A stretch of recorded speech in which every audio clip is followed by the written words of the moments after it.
ఇండియాలో పెట్రోల్ బంక్కి, దుబాయ్లో పెట్రోల్ బంక్కి తేడా ఏంటో చూద్దాం.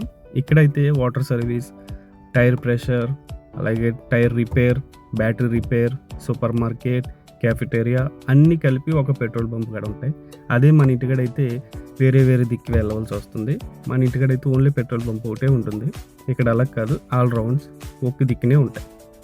అలా ఎన్ని పెట్రోల్ బంప్స్ ఉంటాయి అన్ని పెట్రోల్ బంప్స్కి అలాగే ఉంటాయి సేమ్. అలాగే ఇక్కడ చూసుకుంటే మా మేడం వాళ్ళ కార్కి ఎప్పుడు కూడా వాడేది సూపర్ పెట్రోల్. ఆ సూపర్ పెట్రోల్ ప్రైస్ వచ్చి కేవలం 2 dirhams 70 పైసలు మాత్రమే.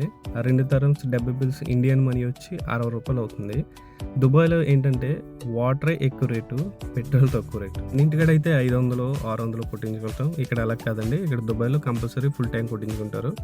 ఫుల్ ట్యాంక్ కొట్టించుకుంటేనే కలిసి వస్తుంది. అలాగే ఈ కార్కి నేను ఫుల్ ట్యాంక్ కొట్టించిన తర్వాత ఆయనకి వచ్చి ఎంతంటే 195 dirhams, అంటే ఇండియన్ మనీ ఎగ్జాక్ట్లీ 5000 అయింది.